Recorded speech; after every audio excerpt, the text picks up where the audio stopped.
Hello and welcome to the Two Gals and a Mic podcast. I'm your host, Sue Kerver, and on today's show, I'm chatting with Tana Steiner, a holistic health coach who's focusing her time and talents to empower women to find simple and preventative solutions to health issues. Tana, welcome to the show. Thanks, Sue. I'm glad to be here. I'm excited to have you here. I know that we've been talking about having you on the show for a while and talking about sharing your insights, especially when it comes to health and wellness. So let's start with the obvious question. What is a holistic health coach, and how does your nursing background factor into this line of work? Well, first, I've always wanted to be a nurse as long as I can remember. It was when my grandmother and grandfather both developed cancer that I saw and wanted to emulate the caring that those nurses provided. And so it was like, this is where I want to be. And then after graduation, I went into the hospital setting like most nurses do and worked in the ER and worked in the med surg unit and then did a little clinic nursing. But I just knew that there was something that wasn't in alignment with me. Fast forward several years, I was introduced to health coaching from a nursing perspective, which is very similar to nurse coaching. The difference is we come from a nursing background. I learned about nurse coaching and holistic coaching just reading through a holistic magazine. And so it's like, okay, I think this is where I want to go with this. I took a course online, learned about nurse coaching, and thought, here is a model that I was interested in. And then it just grew into how I wanted to be a nurse again. Define that for us a little bit more. When you talk about holistic coaching, what does that entail? Holistic coaching comes from looking at our lifestyle and how our lifestyle affects our health. In my coaching, I start with some basics. We look at nutrition. Is what we are eating nourishing our body? Is it fueling us to get through the day? Are we doing purposeful movement? And when I say purposeful movement, I think about exercise. Are we doing exercise for a reason? Are we just taking a casual walk? Are we trying to get cardio workout from it?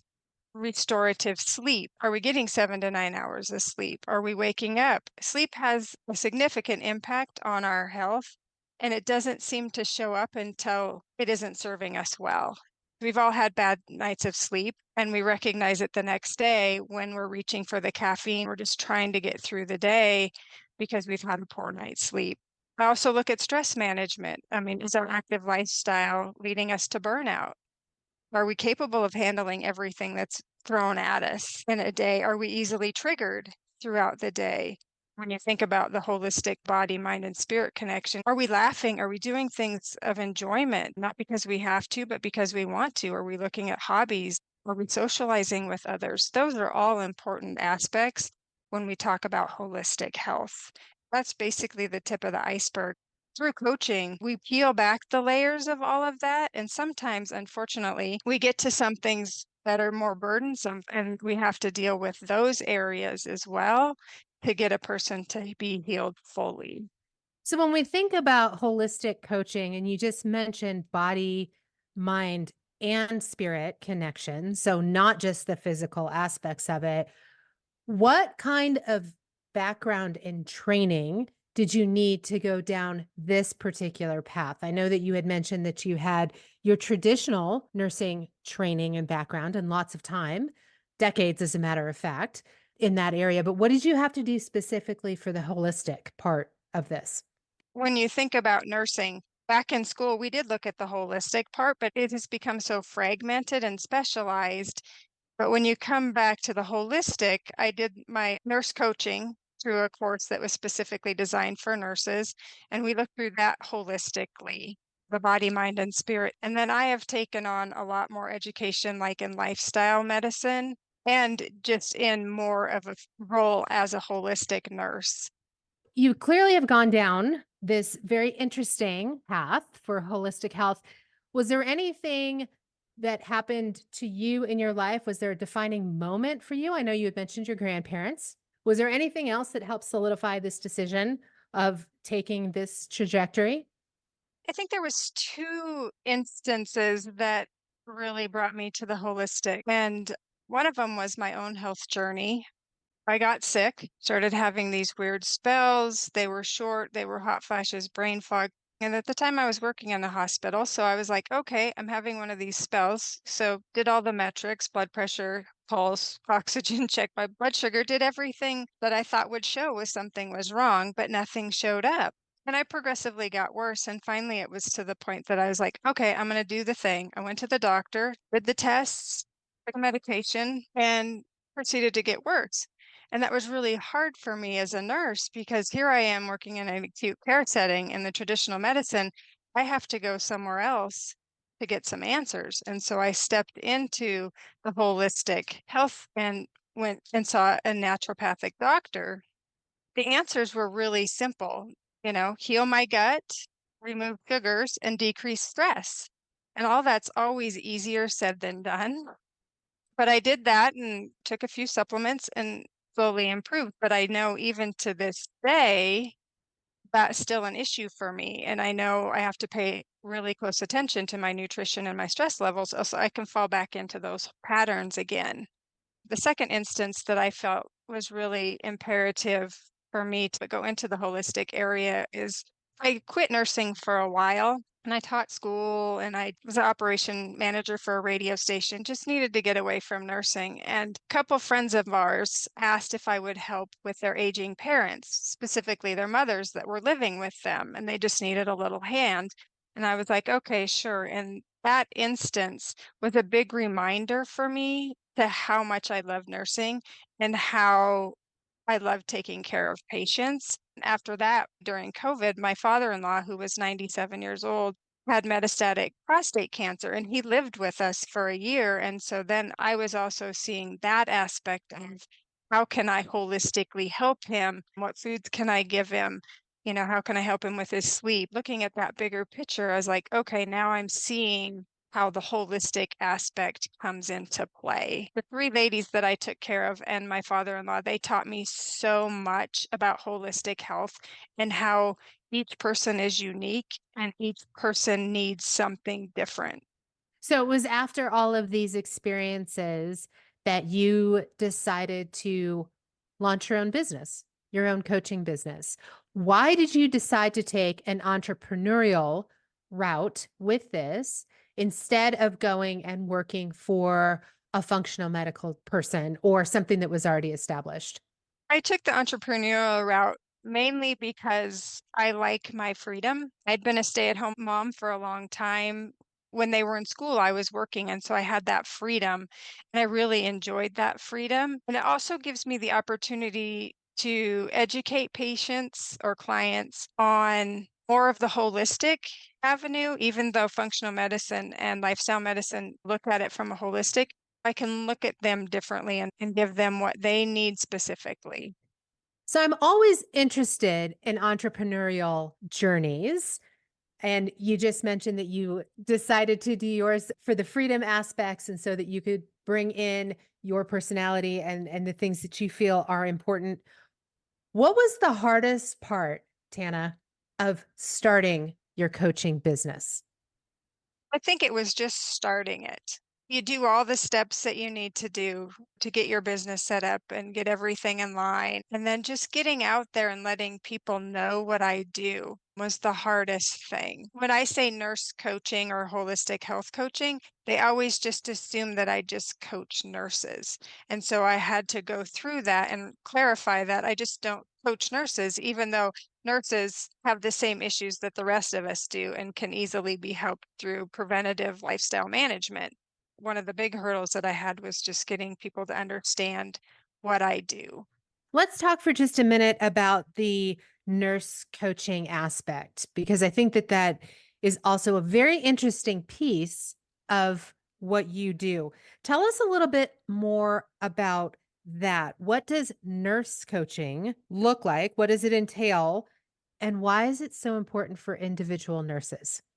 If I am coaching specifically a nurse, I can come from that space of understanding where they are. If they're working in a facility and they're struggling with work-life balance, if they're struggling with stress, if they're struggling with lack of boundaries. I've been there, I've done that, and so I can help them through that. Also, when I coach individuals that are not nurses, the same principles still apply. A lot of women come, they're struggling with those work-life balances. They struggle with boundaries. They struggle with burnout. So it's all very similar. And it's just the nursing aspect that I bring to the table of my years of experience and my background and understanding is a lot different after having my education and the experience that I have as a nurse. Do you have a lot of nurses who are clients? I have a few.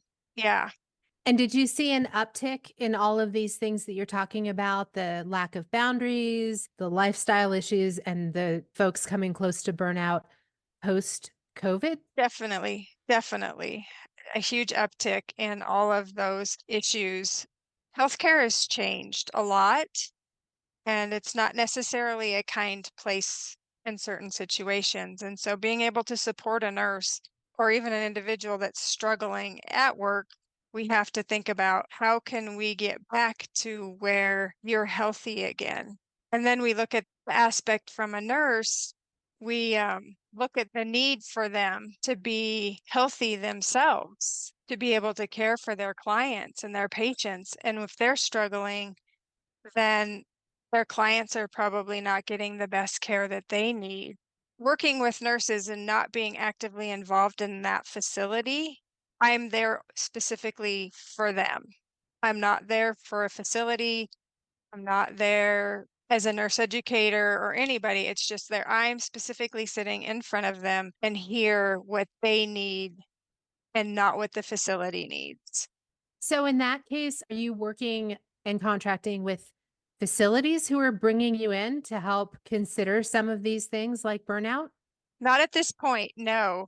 I did write a blog article for the Montana Nurses Association on healing the healer, nurse coaching in facilities. They're doing a conference. So potentially in the works of being able to expose people to what nurse coaching is when we talk specifically towards nurses. I'm really glad that you brought that article up because I was going to ask you about that. Reading through, there was a lot of very interesting statistics that you included. Tell us a little bit more about that. What prompted you to write the article? And are there any big key takeaways from that? What prompted me to write that article was one of the nurses that I worked with committed suicide. I knew her story. I knew her lack of boundaries. I knew she struggled with stress. I knew she wasn't getting any sleep. I knew she wasn't eating. I knew all of these things. And it was just breaking my heart because I know this is not uncommon for nurses to commit suicide. When I was talking to other people, they were like, oh, yeah, I know a lot of people. And I'm like, this is not right. I just wanted to write that article to bring awareness to the fact that nurse coaching is available. One nurse told me, she goes, yeah, we had a whole day conference on burnout because I walked away with nothing because I'm still burned out. So, through coaching, we worked through a lot of those issues. If our nurses are healthy, our healthcare system can be healthier that way too. How about trauma? And I ask this question because I've talked to some nurses on this podcast and we've had discussions about post traumatic stress and traumatic instances that first responders and nurses deal with. How is that incorporated both in your coaching and sort of in the larger nursing culture as well? Is it something that's addressed and talked about? I think it's becoming more common to talk about that trauma and recognizing it. Working through it is a whole nother story. I will address it in my coaching if I see a need for it. Because a lot of times underlying traumas can be showing up as physical illnesses. And again, if we can recognize those physical illnesses and that trauma that's going on underneath of them, then we can recognize the trauma, heal the trauma, or work through it, and then we can work on the physical ailments that may be caused from that trauma. Let's talk about that for just a second. I asked this question probably to almost all of my guests when we talk about wellness routines. You're talking about stress management. You're talking essentially about self care. What are some of your personal habits that you have or your personal routines that make up your wellness practice? One of the things I follow is basically a lot of being in tune of what my body's telling me in the moment. If I'm feeling stressed, how am I going to deal with that? I'm going to either slow down, take some nice deep breaths, recognize that I am stressed, and work through that. One of my biggest routines is my sleep habits. I go to bed routinely between 9 and 9:30. I get up at the same time. I'm turning my phone off and technology off at least a minimum of an hour before I go to bed. Getting up at the same time, creating that same morning routine starts my day off better. Eating has always been a struggle for me. So I really have to pay attention to avoid sugars, to avoid simple carbs, because I do know that those, again, in my routine and my body will cause me anxiety and increase any other anxiety or stress that's going on. Journaling is big for me, just sitting down and writing out what's going on, even if it's just a simple thing of, answering a question of how did my day go today and pulling out patterns. I mean, journaling is a great way to see patterns. And when we see those patterns, doesn't necessarily mean we have a problem. It just brings us awareness of maybe what was going on in our life or that day or that week. And we can know and then recognize how to deal with that from that point. I would agree with that. And I've talked about my own journaling practice that I have and how healing that has been. The other thing that I do, which I'm curious to know if you have incorporated, is a gratitude practice. Do you have that? And what does yours look like if you do? Yeah, I do have a gratitude practice, naming 10 things that I'm thankful for that day or in that morning, and trying really, really hard not to repeat things. So I can get in the habit of saying, "Oh, I'm thankful for this, this, this, and this, roof over my head, money in the bank, the rain." I can get in that habit of being thankful for the same thing. So forcing myself to recognize the different things around me, whether it's just a green tree, whether it's the smell of the rain, just something different every day instead of following into a pattern of being the same thing over and over again. Do you say them out loud or do you write them down? Do you do a combination of both? I do both. It depends on like if I'm doing part of my morning routine is I usually go for a walk. And if I'm on my walk, sometimes I can do my 10 grateful things just when I'm out for my walk because I'll be looking for different things. And sometimes at the end of the day, it's I write them down because it might be different. And going back and looking at those things are very interesting to see again what was happening in my life and what was I grateful at the time and where has maybe my gratitude fallen off. There's a lot of science behind that, and I am not going to even pretend to say that I know what that looks like, but I feel like there has to be some sort of connection between gratitude and neurotransmission or the way that your brain works. Do you know much about that? Do you know how gratitude shifts a mindset? I'm not sure of the scientific part behind it, but I do know that for every negative thing that we see or hear, so whether it's on TV or on the radio or something, it takes three positive things to erase that negative neural pathway. When you think about our world and how we're just bombarded with so negative, it takes a lot of gratitude and positivity to erase that neural pathway. And so just being grateful and positive has a huge impact on your overall well-being. I think that's a really, really important point. So I want to ask a follow-up question because I don't want to lose that. There is a lot of negativity and really a lot of toxic positivity. If we look at social media and how everyone is purporting that their lives are perfect and we're trying to live into that unattainable area, if you're in a negative mind space or if you're not feeling positive, how do you harness gratitude? How do you harness positivity? Is it just lip service or is it that the more you do it, the more it actually becomes truth for you? I think the more you do it, the more it becomes truth for you. When you live in that positive world, it's easier for you to recognize the negativity. And you can go, oh, that's negative. And you can also put a spin on it too. You can also be like, that happened, this negative thing happened, but I'm positive because this on the other side happened. So just reframing it into a different base can have a huge impact just overall on your health. I feel like I do that quite a bit. I always call them silver linings. So even with Right? negative things, I'll say, oh, but the silver lining is funny story. I actually had someone on a ski chairlift call me out on it because, it was a freezing day. And I was like, well, the silver lining is, and he's like, oh, aren't you a positive person? And I wanted to say, yes, I have really tried to adopt that and to become that. So speaking of positivity, I'm curious, why is it so important to you personally to create a positive space and place for prevention and healing? I think our bodies do better in that space. Like we talked about, the negativity can just bring us down so much.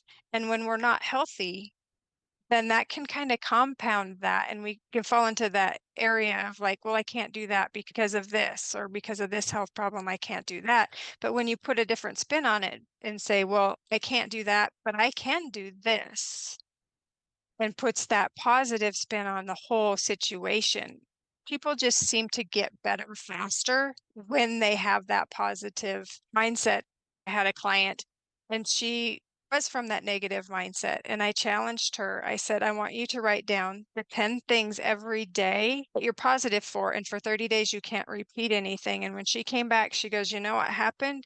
She goes, I took those positive things and then I switched it. And then she was praying for people that didn't have that or that needed that space. And that was just a huge mindset shift for her.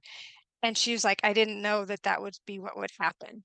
And I was like, that's so amazing that you were able to reframe what you were thankful for and pray for those who didn't have that. Well, we've been talking a lot about positivity, but with that, you have to have the opposite. You have to have your challenges. So I want to go back to something that you said earlier, which really referenced there being some very significant challenges within the medical field and especially the nursing profession. What do you feel are the most significant challenges? And what do you think needs to be done both on the micro and the macro levels to address these challenges? Oh, that's a great question. There's a lot of challenges. A lot of it is lack of staffing. A lot of it is people feeling that they're not able to say no. Then they feel guilty because then they're putting that stress on their other coworkers. I think a lot of what I see is healthcare just being driven by insurance companies. And so pulling the doctors and the nurses out of that role and putting everybody in this protocol box makes life a lot easier, but it's also more challenging when you have an individual sitting in front of you saying, I'm not better with what you're doing. And that can become a challenge for the nurses because they're like, I don't know what to tell you. When you look at the upline, there's some amazing hospital people, that are running things that are doing great jobs. And then there's also some that are just more oriented towards money. And I feel like the nurses are the one that always end up getting shafted in the bigger picture because we're the ones that are right there on the ground floor, meeting the patients where they are, providing the care that they need. But yet the bigger picture is that there's just not the support that they need. So, what's the solution? I would say, the solution, and that's coming from a nurse coach, is just to teach those nurses those boundaries, teach them to say no, teach them to take care of themselves, teach them self-compassion, teach them everything that we all know. We teach our patients and our clients these things. We teach them how to eat correctly. We teach them these things, but we as nurses don't take the time to take care of ourselves. It's just who most nurses are. We just want to be the caregiver, but when it comes to being taking care of ourselves, we're like, no, I can do it. I'm good. Don't worry about me. When really we're the ones that need to be taken care of. Yeah. And I think, as we've already discussed, maybe that's time, maybe it's more training, maybe it's more buy in from administrative entities to have conferences or to have these conversations. But really, when you look at it, if you don't take care of your personnel and your resources, then you're not going to have those. Right, right. And there are a few nurses who actually work in facilities promoting nurse coaching and how it benefits. And they struggle with getting buy-in from the upper administration. And part of the reason is because there's not a lot of statistics, there's not a lot of research because nurse coaching is relatively new within like the last 10 years.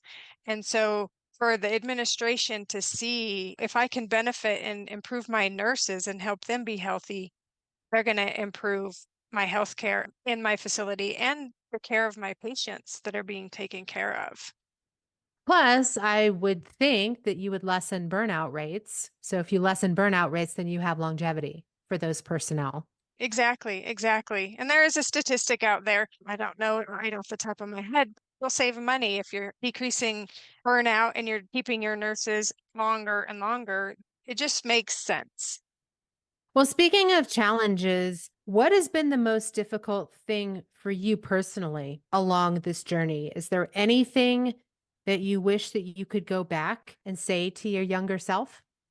I would say I wish I would have done this sooner and started on this, this holistic journey a lot sooner, even though it's relatively new when we think about in the bigger picture, being able to teach people about lifestyle management and functional medicine and the holistic part of taking care of ourselves.